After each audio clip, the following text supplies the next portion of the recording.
What up, dude? What's up, man? How you What doing? is up? I love the garden.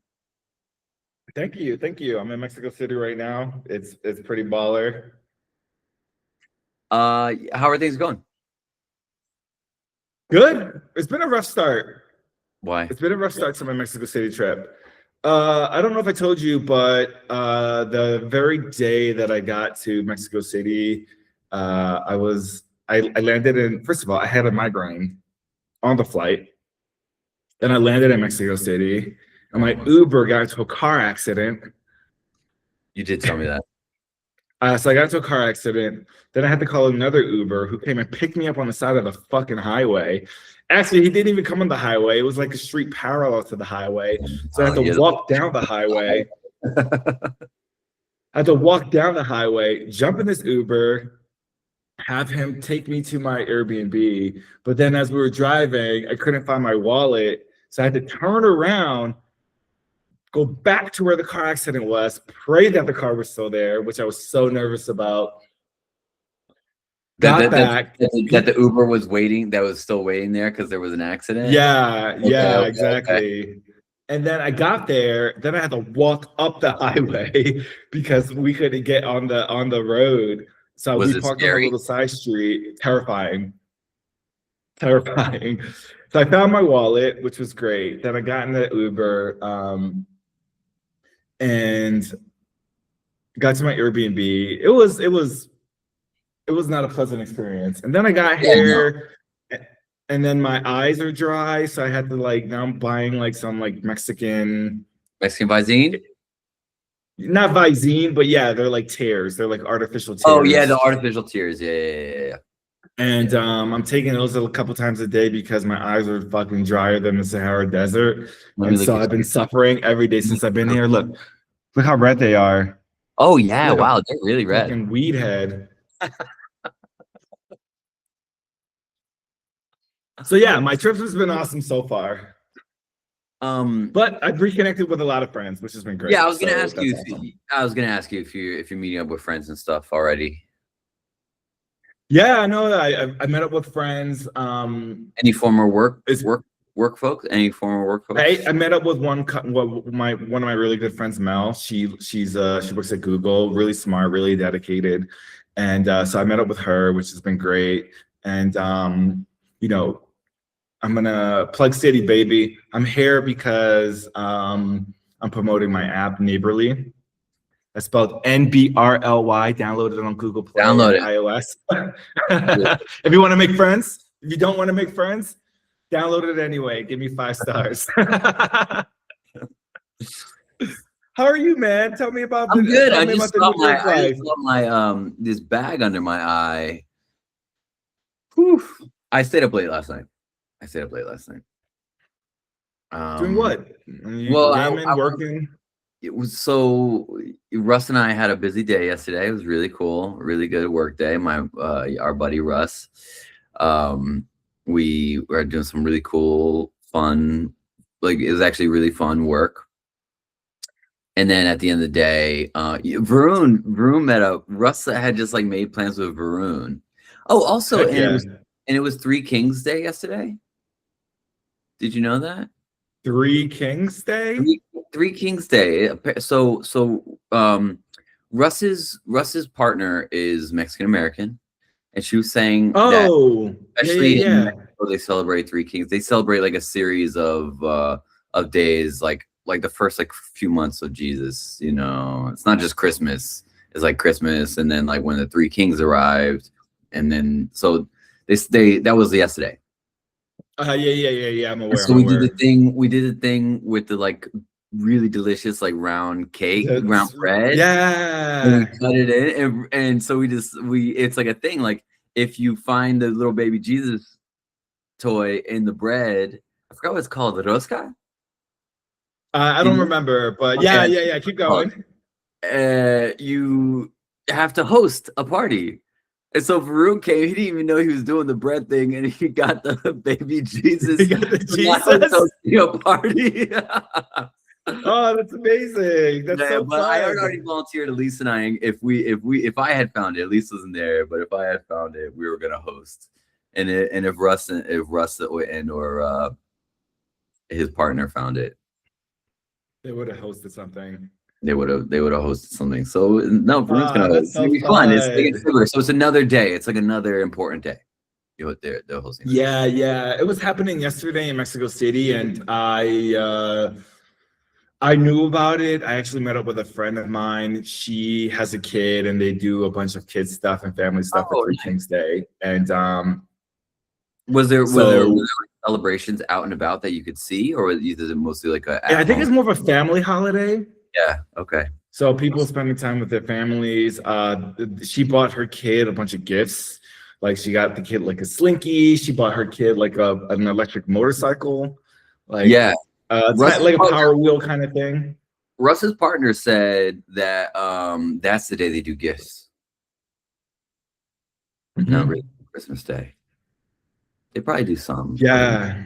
I don't know. That delay's got to be ungratifying. What's that? That delay has got to be ungratifying. It's like when your company changes your holiday bonus from like, we used to get our bonuses in January, and then they changed it to March, and everybody in the company was like, "What the fuck?" No. Oh my god! It's just like imagine Christmas comes around, and they're like, "Oh, we're actually not giving you your gifts until January 6th."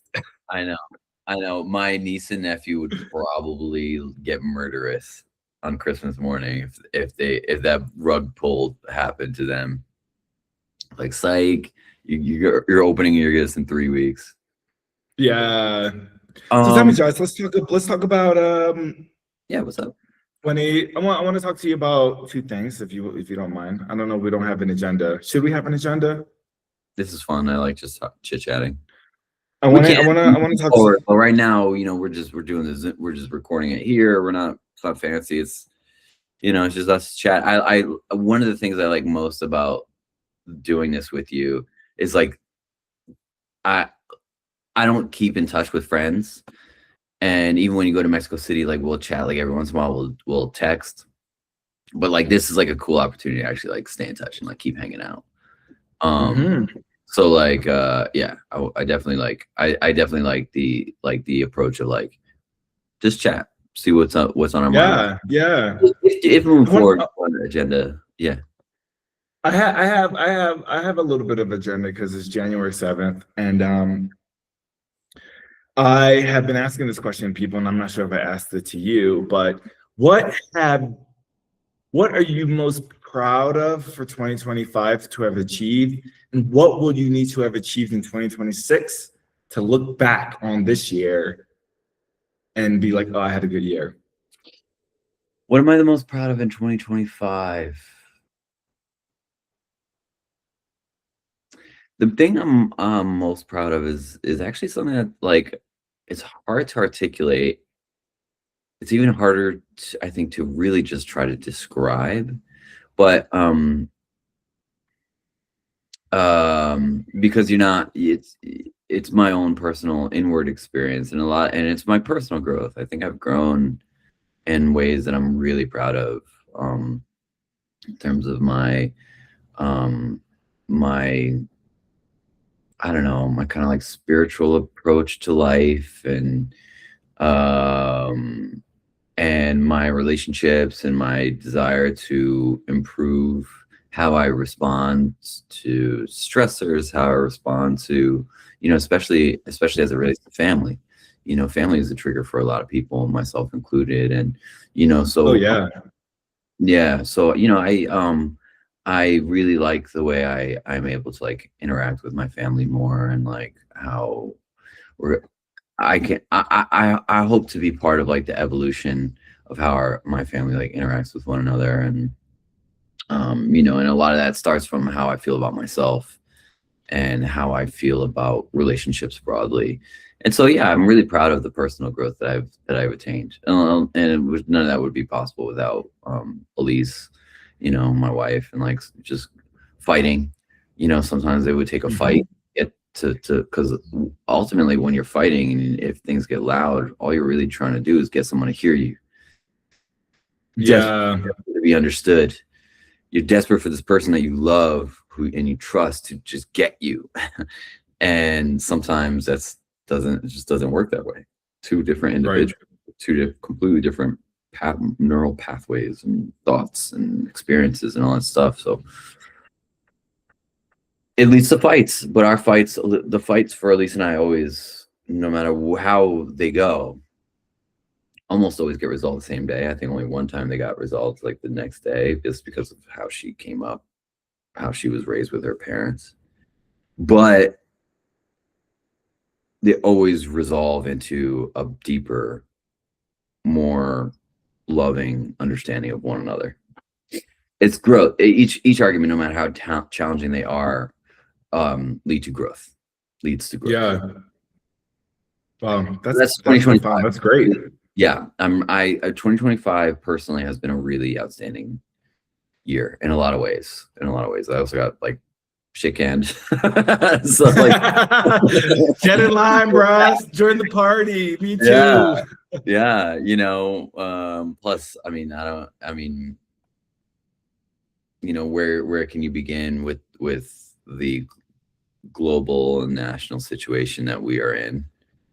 You know, so let's not even get sidetracked on that's like a whole other thing, but that's a whole other conversation. We can have a whole nother conversation about that if people want to hear our opinions. Yeah, well, we will. Let's do it sometime. We do it. We've done it before. Let's keep doing it. I like talking about stuff like that, so let's keep doing that. 2026, that's a good question, man. Can I take a break after 2025? Yeah. Same question back at you. Both questions. Sure. Yeah. 2025. I think for me, it's a little bit easy for 2026 because I have like very concrete goals. Yeah. You want to talk about those? I'm curious. But yeah, I'll get there. For 2025, I will say there's a lot of change in my life in 2025. And I'm very proud of all of the progress that I made. You know, I'll talk about 3 things kind of that I'm really proud of. First, I'll talk about my fitness journey. Second, I'll talk about my dating experiences. And then third, I'll talk about my professional experiences. Wow. Okay, let's go. So in 2025, I started the year doing dry January. I'm doing dry January now, so I haven't had any alcohol this year. Cool. Cheers. And I didn't have my very first drop of alcohol in 2025 until July, like late July when I went to France. Wow. So I was fucking swole in 2025. Okay.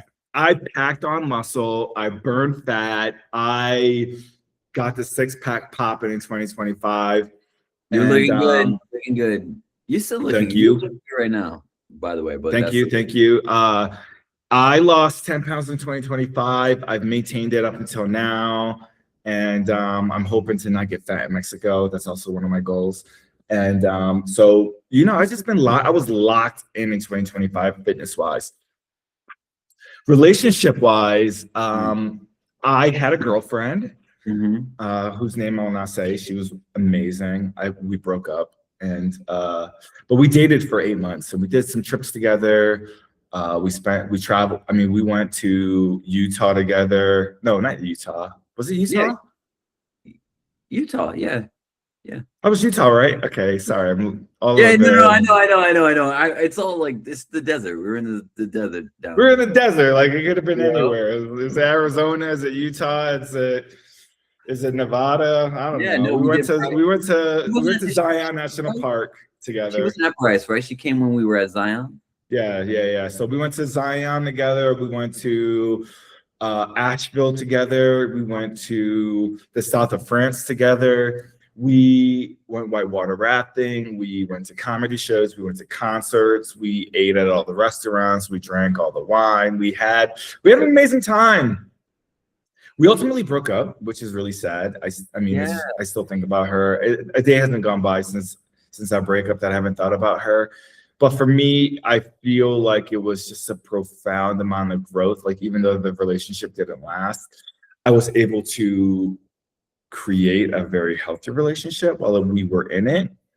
And I mean, she's like easily one of the best people I've ever dated in my entire life. She's amazing. She is amazing. But let me ask you about the healthy relationship part of it. Like, do you feel like that had been something that had avoided you haven't had an opportunity to have previously, like a healthy relationship, like y'all two had?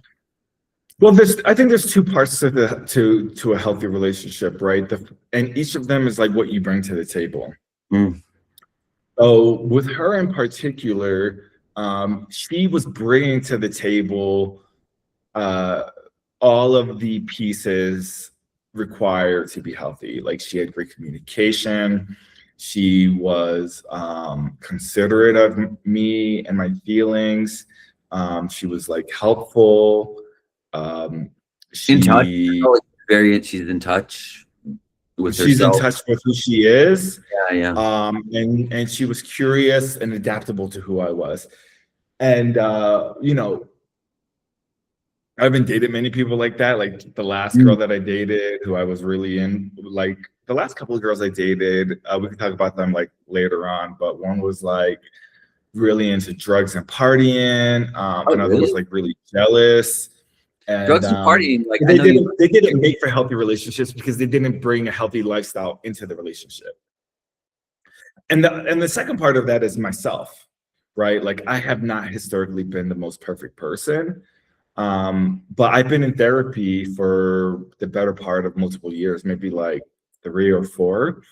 And so as I've been in therapy and as I've dated people, regardless of their levels of toxicity, I've just slightly gotten better at presenting myself, adapting to other people's needs, and being considerate of them and what they need. And so like when I was dating this girl, I felt like when I was dating this girl, I felt like I was at least being able to bring to the table more of what she needed, as in parallel what she was bringing to the table more of what I needed. And then we just were like creating a very healthy dynamic. Yeah, man. I mean, that's the best. I mean, that's what you hope for. You hope for in a relationship that the two of you are in a way greater than the sum of your parts, and you help one another realize maybe a deeper or more honest or a better version or part of ourselves. And I think it's amazing that you had this, and I've had it with relationships that have come to an end as well. I mean, some of the most profound, beautiful, wonderful experiences I've had in my life have been with people with whom the relationships end, you know, and it's heartbreaking and it's tough. How are you doing? I'm okay. Yeah, I'm doing good. I think it was really hard in the beginning. I mean, the very first like week or two, I think I was drinking like a bottle of wine every night, which is like very unhealthy. Oh, very unhealthy. Yeah, but then I got to like, oh, I'm gonna like go to the gym twice a day and like. Oh wow, you're doing 2 days? Well, I'm not anymore. I'm old now, but I did have a little bounce back for a week or so where I was just like, I'm gonna be the best that I can be. And yeah, so have you been in yeah, touch? I'm doing much better. I'm doing much better now. I'm really happy to hear that. Have you two been in touch? How's she doing? We have not texted since the day we broke up, actually, and I really wanted to text her for Christmas and New Year's, but I consulted with friends and family, and they were all like, "Don't be toxic," and I was like, "Okay." Ah, that's toxic, because that's so funny. Because if you had asked me, I'd be like, "Yeah, say what's up." Be toxic little bitch. It's just misleading. I don't want to be. Yeah. Okay. All right. You want to be clear. You want to be clear that like this is not me coming back to yeah, exactly. I'm not trying to literally. Well, would you ever like be like, hey? Actually, let's not get too much on a tangent. If you want to continue, I want to keep hearing about your 2025 and 2026. Yeah, so I want to keep talking about it. We could go off on a million tangents, you and me. So yeah, let me just wrap up my 2025 and then we can talk about 2026. So 2025 professionally was a very interesting year. I was laid off at Google after being there for 12 years. 12 years is great. I cannot believe it's been 12 years this year. Yeah, 12 years working at Google in finance. And the interesting thing is, I haven't really said this publicly, but I was talking to a friend of mine who works at Google. She came to my New Year's Eve party. I'm not going to say her name, but I looked her in the eyes and I was just like, I don't miss it at all.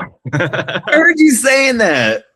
That made me so I don't happy. miss it at all. That made me so happy, actually. I don't miss it at all, bro. Oh my God. I have never not missed something. I felt like I just got divorced and I'm like, fuck that bitch. No, like, listen, I I gotta say this publicly because it's important that I have no malice against Google. Yeah.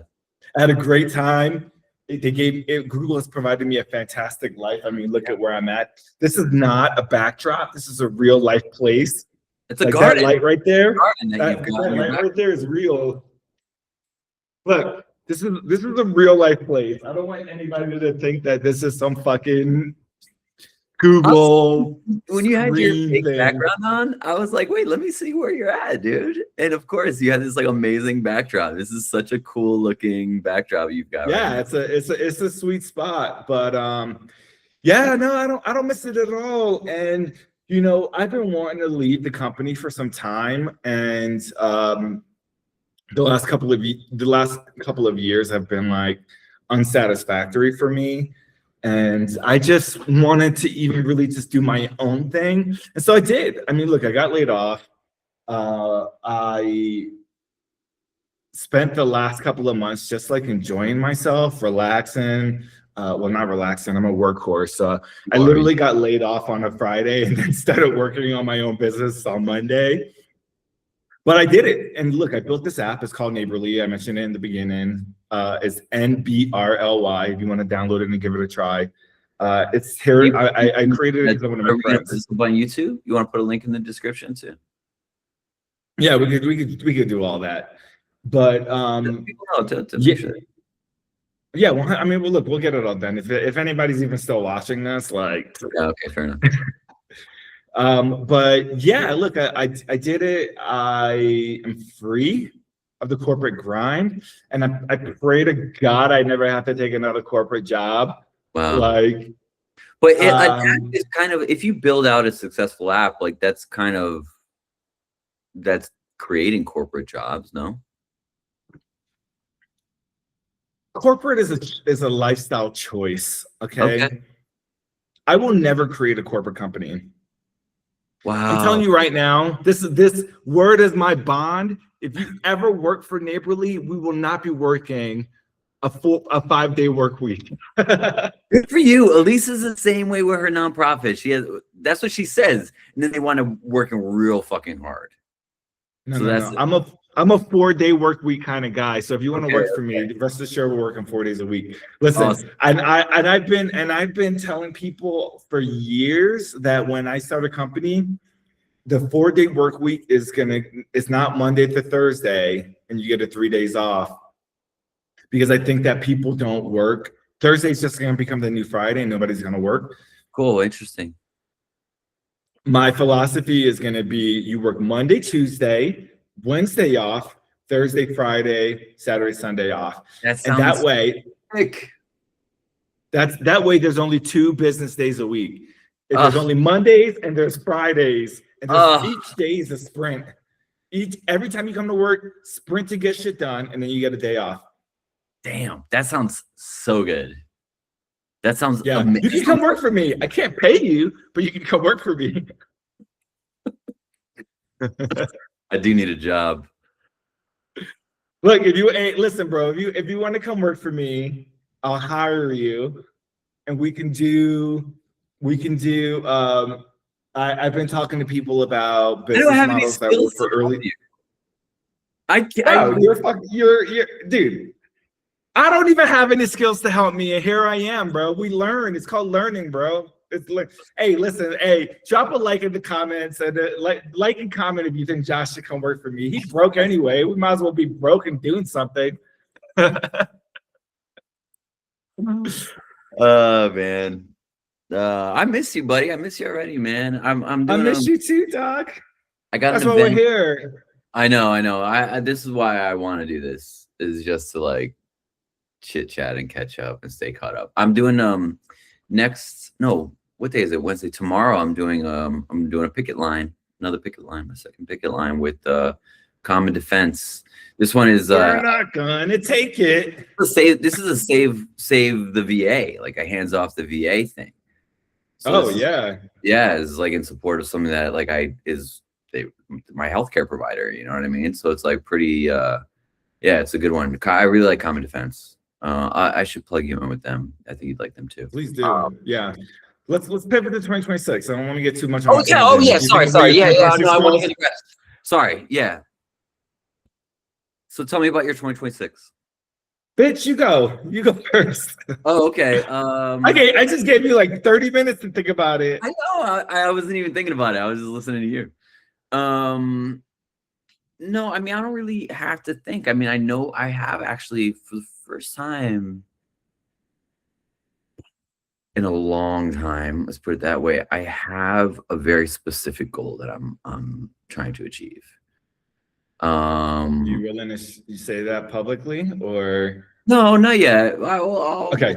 We'll talk about it on here. We'll talk about it at some point for YouTube, but I'm just not there yet. Started telling a couple people here and there. I haven't even like told my mom or my sisters, you know what I mean? Okay, so we're taking our time. A little bit. I'm getting excited though. Yesterday, like I said, Russ and I were working on it and it was really exciting. So I have for the first time in a long time in 2026, I'm a very specific goal. And more broadly, and vaguely, I want to do what I can at very specifically in my neighborhood and wherever else I can. I want to do whatever I can to be helpful to my neighbors, the people who we interact with on the subway. I just it's a difficult, precarious time for all of us, and yeah, I just want to do what I can. Yeah, no, I support it. Thanks, man. I'm here for it. Yeah, thanks. I'm here for it. I guess that's a goal for 2026 is to help people. Okay. To help people. Yeah. Is that like community organizing or is that something different? The neighbors kind of yes, no, actually not kind of. What I'm doing with in my neighborhood specifically, basically, which is essentially just like I'm in Brooklyn. You know this, I'm in Brooklyn. I'm in Flatbush, Little Caribbean. There's some like really cool changes that my community board district is trying to make in our district. Some really important changes to help the residents of this neighborhood and the culture of this neighborhood. And they're reaching out for like community input. And so I want to organize my neighborhood's community input for the board. So that's nice. Yeah. Basically. Yeah, that's great. I think there's a lot of people who are underrepresented. Yeah. Well, yeah. I mean, yeah, the whole reason why this is happening is because the whole community board district has been improperly represented by its zoning, by how it's zoned since I guess like 1966 or 1968 or something like that. Like developers have had to have zero interaction or required zero input from the community board or anyone from the community when it comes to building buildings. So they can just build basically whatever they want as high as they want. And what we're seeing in our neighborhood is like these cool old corner buildings being demolished, and they're bringing up these like mostly empty, humongous condos or something. I think they're mostly apartment buildings. Okay. Yeah. With like some affordable units, like the requisite number of like affordable units that are not affordable. And yeah, I see like these affordable units now, they're like $3,000. I'm like, I don't know if you understand what affordability means anymore. You're talking about affordability for people coming from the city, basically. Like, so all corporations are trying to kick out basically all like the people who are used to living like in the village or in Hell's Kitchen or, you know, around wherever, all these like neighborhoods around Manhattan. They're being gobbled up and turned into whatever the hell they're being turned into. And so a lot of people are being displaced from Manhattan. And so that's affordable for a young millennial professional in the corporate work space, but that's not who the residents of this neighborhood are. And it's not affordable for the people there, who live in this area. And that's not okay. So that's part of this initiative too. The two council members who are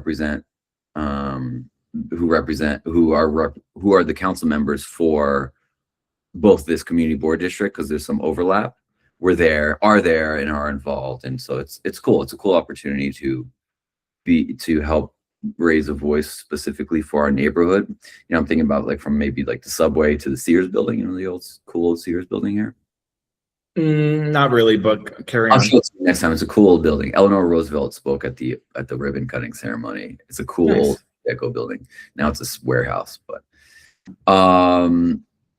anyway, yeah. So that's what I'm doing. Yeah. So some community organizing, but the other larger thing is I guess you call community organizing too, but yeah.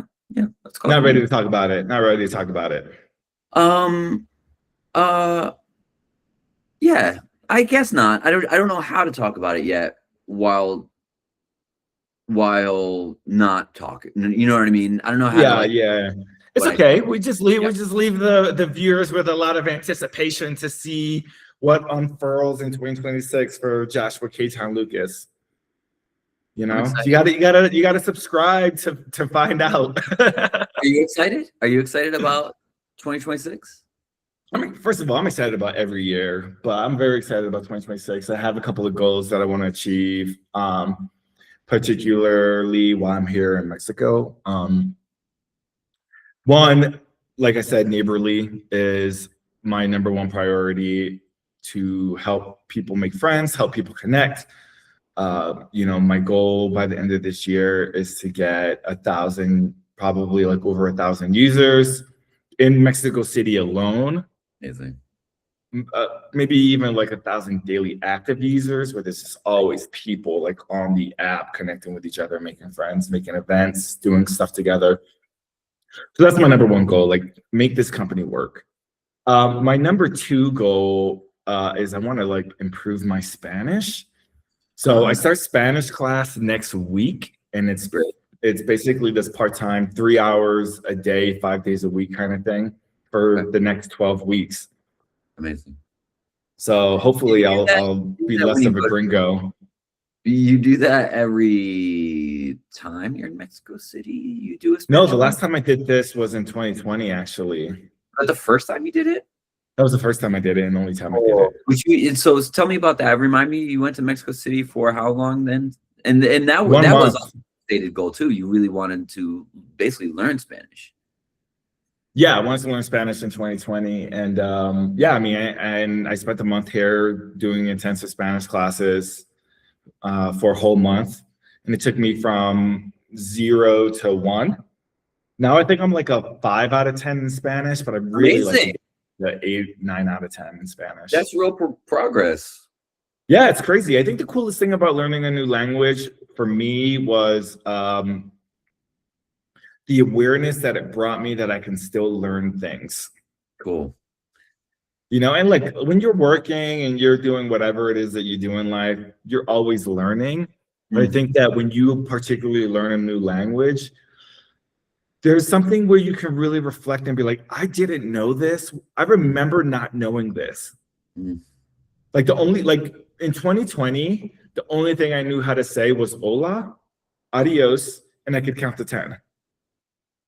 Are you kidding me? Now I can have like full conversations in Spanish about various topics, whether it be dating or science or business or holidays or how I live my life, how you live your life, like anything. I can basically talk about anything. I'm not perfect. How's your accent? Better than yours, probably. No, I don't know, man. Accents are really, to me, whenever you're speaking a language somewhere where it's spoken natively, The accent is key. The accent is key. Yeah. I always try to nail the accent. The hardest accent is French to me. Oh yeah. Also, you can't even like speaking French is like the words aren't even pronounced the way that they're spelled. It's like bizarre. No, it's the least phonetic get this shit together. It's like that's why I love Spanish. Spanish. Do you remember Japanese was really phonetic as well? Oh yeah, yeah. Don't touch my stay. Don't touch my stay. Oh man. Oh, dude, so at least I just started watching Generation Kill. Well, we can talk more about that. I feel like we're at time right now, but we've been talking for a long time. Right. Let's call it. So I want to say I am really happy that we're doing this, and I look forward to doing this at least once a week, right? Like we'll just sit down for an hour. I'll make sure that my text situation is like really squared away next time, and I'll set up OBS so we can record. You'll have clean video, clean audio, hopefully, and we'll figure it out or whatever. We'll do it whatever you think. Yeah, and you know what? I wanna let's chat about Generation Kill because I have a lot of thoughts about that show. So hopefully you'll finish it and then we could have a conversation just about that show. Cool. Awesome. Nice catching up, man. Really lovely chit-chatting with you. I loved it. Let's keep doing it, man. It's fun. We don't do this, especially, when you're away. Like we don't just sit down and chit-chat. We do occasionally, rarely on the phone, but this is cool. I like this. Yeah. All right. Well, everybody, thanks for tuning in. If you made it this far, like, comment, subscribe, all that shit that you're supposed to say. Download NBRLY. Yeah. Support small businesses, bro. Make a friend. Yes, make a friend. We all need more friends. And if you see me on NBRLY, DM me. I will buy you your first round. First pair's on me if you download NBRLY. Get a free drink. All right, y'all. All right. That was fun. Peace.